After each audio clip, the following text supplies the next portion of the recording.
Welcome back to Everyman Prepping. How's everybody doing out there today?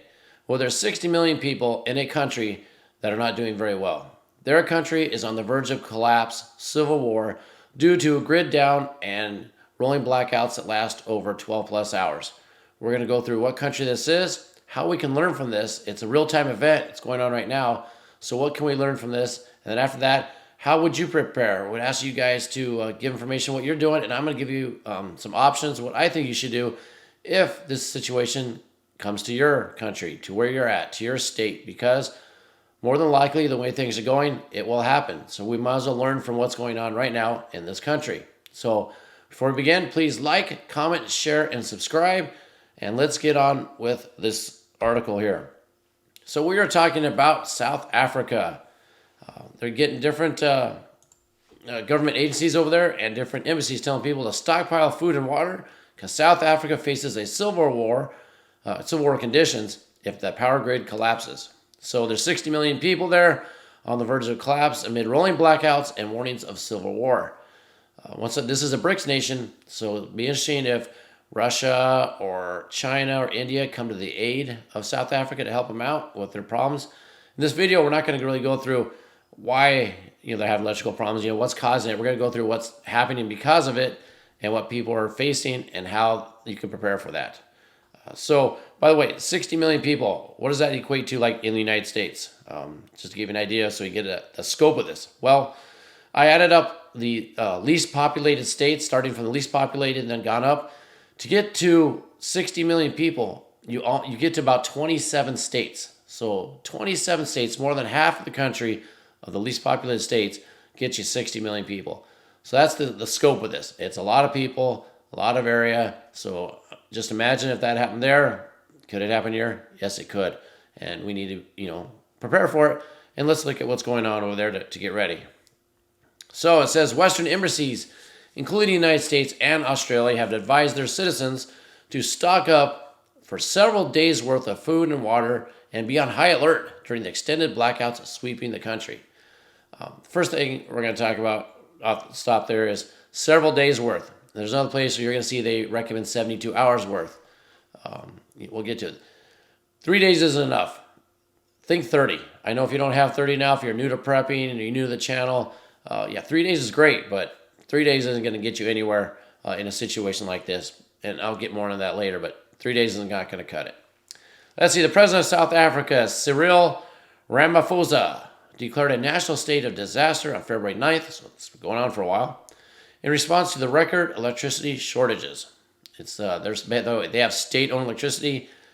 That's basically almost what we have in most of the United States over here. We have basically the state controls the power grids. They control the electric companies. They say they're private, but they're really quasi-governmental, so not too far apart. And sometimes they last 12 hours at a time, these blackouts every day, on and on. And as we go through this, I want you to see if any of this stuff that we read here kind of sounds familiar with what you might be experiencing right now. Going on, it says blackouts can also affect water availability, internet connectivity, mobile phone network outage, fuel availability, residential security features, and food supply. So this is what is coming from Australia's Foreign Affairs Department, what they're telling their people. So things you need to pay attention to. Water availability, yes. You're not going to be able to get water if you're on city water. If you're even on your well, you don't have backup power, you're not going to have water. Internet's going to go down. So what's that mean? Communications. Your phone's down. Do you have a combo plan? Fuel availability. Gas stations won't be able to pump fuel. Do you have fuel for that generator maybe? And big one here, residential security features, meaning police, your alarm at your house, not going to be able to call the police. Anything that you have that's electrically powered for security, not going to work. The bad guys are going to know this. And the food supply will be affected, of course. What it says here is residents can be targeted when lights are out and security systems are not functioning. Yes, no kidding. So the lights go down in the neighborhood and the bad guys come out. The thieves, the burglars, all those people come out because they know that there's no security alarms and you're sitting ducks. Now some are thinking, well, that's South Africa. It's not a first world country. Not so much yet. There's a lot of poverty there. There's a lot of slums and stuff, but it's a big first world, large cities, big cities, a lot of first world amenities. It's not much further off. If you looked at Chicago, New York, San Francisco, it ain't that much different. So don't start thinking that way. So the U.S. Embassy, our glorious government, what do they have to say? They say maintain 72 hours worth of supplies at your home. Stockpiling non-perishable foods. Okay, that's good. 3 liters of drinking water per person per day. Medicine and first aid. Okay, let's stop a minute. Talk about this water. 3 liters of water. That is less than a gallon. It's about 80% of a gallon for a person. That will keep you alive, but what you're not doing with that? You're not cooking. You're not cleaning yourself. You're not washing dishes. You're not cleaning clothes. You're not bathing. You're not doing any of that. 3 liters is, I can't believe the government told you this, but like I said, 72 hours is not enough. Think about a month. And then 3 liters or a gallon of water per person per day, that's garbage. That's not enough. That's not going to cut it. You'll do nothing but drinking and keeping alive. So don't pay attention to that because the government's not here to help you on that one. You want, in my opinion, this is me here, you want 5 gallons of water per person per day. 5 gallons of water per person per day will allow you to cook, clean, bathe yourself so you don't stink and get worse and get gross stuff and all the bad parts. And also drink sustainability. If you don't happen to use it all, you can save some. But I plan on 5 gallons per person per day. Now you're thinking, oh, that's 150 gallons per person for a month. There's 4 of us. We're talking 600 gallons. I can't store that. And you're right, a lot of people can't. Some can. Store as much as you can, and you better find a resupply option. You're going to need it. 1 gallon a day is not going to cut it. You're going to be suffering.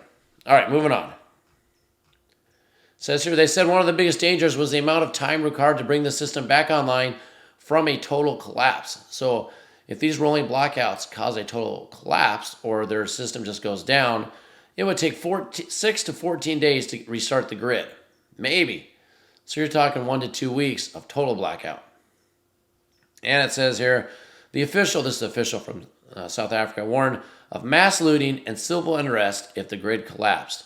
Yeah, no kidding. And it says what's left after a blackout would be what's left after a civil war. So they're saying if that blackout occurred, even in 1 to 2 weeks, you might as well start a civil war and have the same results. That's what the country is going to look like. So just keep that in mind, okay? As we go through here. All right.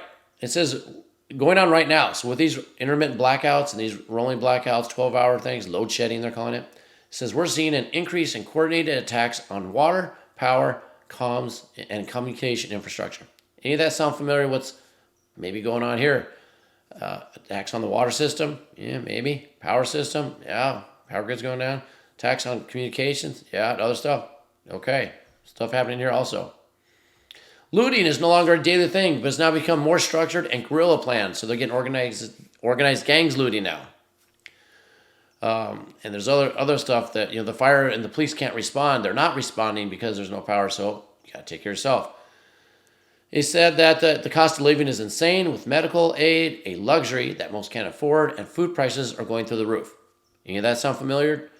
Like I said, not too much different going on here between the two places. And then they said their death rate is higher than an active war zone. There's hundreds of rapes a day, thousands of kidnappings a month, 90 hijackings a day, farmers being murdered like flies in the most brutal ways. A lot of bad stuff happening over there. And this article goes on and on. I'm going to post a link to it so you can read it. But you get the gist of the bad stuff that's happening, what the government told you to prepare for. Now, I'm going to talk to you about what I think you should do, some stuff I have written down here. Please, in the comments below, write what you would do if you were in a situation where you had 12-hour blackouts every day, maybe down for a week or two. I'm sure I don't have everything here. I'm going to forget stuff, or if you think I put something wrong, just put in the comments below what, anything you have, and let's, share for the whole community. So what I have here, basically what made me think about this is they're almost going through like that movie Purge. The Purge is starting in South Africa. So we talked about the water, and food. 3 days, not going to cut it. Go for 30, and as much water as you can stockpile. Next on my list is self-defense. As they talked about, they talked about rapes and kidnappings and murders and all that. So you need self-defense tools. You need to be trained on them. No matter what that tool is, whether it's a kinetic weapon, whether it's a knife, a stick, a taser, pepper spray, whatever it is that you have. Obviously, they need something, and you need to get ready for that. You need to travel in the buddy teams. I brought this up before, even around here in the United States. And think about it this way: is Chicago, with all the killings going on, or Baltimore, much different than what they're experiencing in the city in South Africa? Probably not. So you can apply this here right now. You're going to be in buddy teams. You're not going out by yourself. You're going to have someone with you. You're going to watch each other's back. You're going to go through all that. Okay, after your self-defense tools, next you want to move on to securing your home for your family and for you. Locking your doors down. Do you have extra braces, whether it be door braces, the sticks that go to the doorknobs, the wood that goes across? Secure that. Make sure your house is locked down. You saw the crime that's happening. There's no police responding. There's roving gangs. What are you going to do about your windows? Those point of entries. Are you going to board them up? Those of you who live in tornado alley, hurricane areas, you probably already have boards cut. Then there's two thoughts. Do you put them on the inside or the outside? Some people put them on the outside because it protects their windows. But if you beat on it hard enough, the glass can still break inside the house and people can take them off. If you put them on the inside, I think it's a little more stealthy because you could paint them black, put them on the inside. Yeah, the window might break, but it looks like it's black. It looks like it's just dark inside.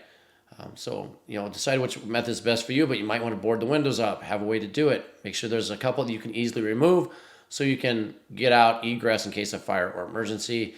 You have somewhere to, if you can't do that, you have ways to black out your windows because you have some backup power, some solar generator candles like the guy behind me shopping.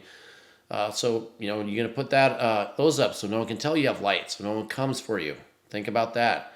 So that's how you're going to secure your house. Lock it down because there's a lot of crime. Next, you're going to go to your backup power. Do you have backup power? Do you have a fuel generator so you can run and charge your electronic devices so you can get communications, talk to people, run some appliances, have some normalcy. Now, do you have fuel for it? How much fuel do you have stored? How many hours can you run it? Plus, lights are going out. You have food in the refrigerator and the freezer. And you want to keep it going. So, you want to run, in a 12-hour span, maybe you run that refrigerator or that freezer for 2 hours or so every 3 or 4 hours. Maybe it's 1 hour every 4 hours, whatever it takes to keep it going so you don't lose your food. You're going to need a generator. But then that brings up noise discipline. Are you the only person with a generator in your neighborhood? Well, they're going to come take it. So what do?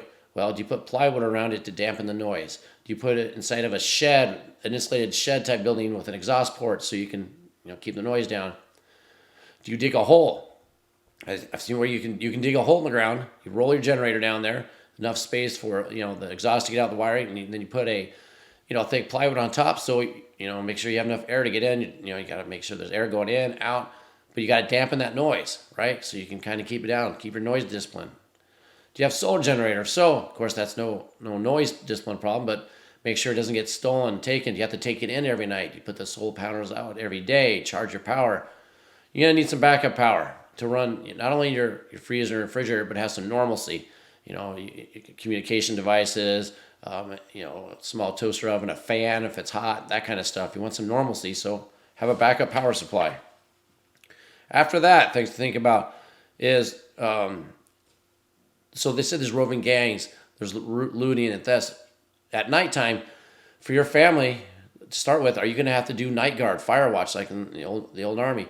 Is someone in the family staying awake all night and then they trade off, or just you do a 4-hour stint and you rotate through the family? So somebody's awake 24 hours a day watching that house. Have a plan. Make sure everybody knows what it is, because you might need to do that. You might need to have someone awake 24 hours a day to protect your house. Now you might need to expand that to your neighborhood. Talk to your neighbors. Do you have a little neighborhood patrol? Do you patrol the street? Do you watch each other's house? You're close enough to watch each other's house from afar, so you trade off night shifts doing that. Work something out with your neighbors. You need to have some kind of watch on your house at night. Going on with that is commo, so you can talk to your neighbors and stuff. It's communication. It's not a CME or EMP, so all the communication works. You just have to have it powered and have to have people to talk to. If the cell towers go down, so do you have an FSR radio, a GSM radio? Do you have a ham radio? Anything like that. Talk to your family members, make sure you have a way to charge them, and then maybe you give some out to your neighbors. If you have 4 or 5 neighbors close by, you each get a radio, you have a selected channel you talk on, you realize that's not secured, so you got to type in code. What code words do you use? Communication is key. someone can tell you, hey, I see this coming, I see that coming, hey, there's someone by your house, get ready, whatever. Have communication plans with your neighbors if you can trust them. Great radios for this are like a Baofeng, the BF888S. They're cheap. They're like $10 a piece. They're great for local. You can put them on, like I said, FSR, GSM. You can program them through Chirp to other channels. But that way you guys can talk from neighbor to neighbor and communicate. I highly recommend those. I'm going to do a communications video soon about all that, but I highly recommend some way to talk to your neighbors. Next, firefighting. Along with looting and all this is fires. They might try to burn you out. You might have an accident with a candle. Who knows? But make sure, if there's no water pressure because there's no power, you're not going to fight it with a fire hose. So do you have, a place like a drum of water or something water so you can put it on there, like a bucket brigade? Do you have fire extinguishers, fire blankets, things like that? Make sure you have those in the house, maybe in every room, every bedroom at least, so you can put out a fire if something bad happens. Lastly, let's talk about medicines and first aid. So if you're on prescription medicine, make sure you have extras. If your doctor won't give it to you, there's websites on the internet you can find where you can get prescription medications sent to you from certain countries. I'm not going to go into where or who because I'll be in YouTube jail or other jail. So just do your own research. There are places you can get prescription drugs on the internet sent to you and stockpile. So check that out, find it out, and it'd be best if you can just tell your doctor this is what you're doing. You're worried about grids going down. If this situation is happening, you can say, I need 3 months supply. Hopefully a doctor will give you a prescription and you get it that way. Now, first aid, make sure you have multiple first aid kits. The old 2 is 1, 1 is none.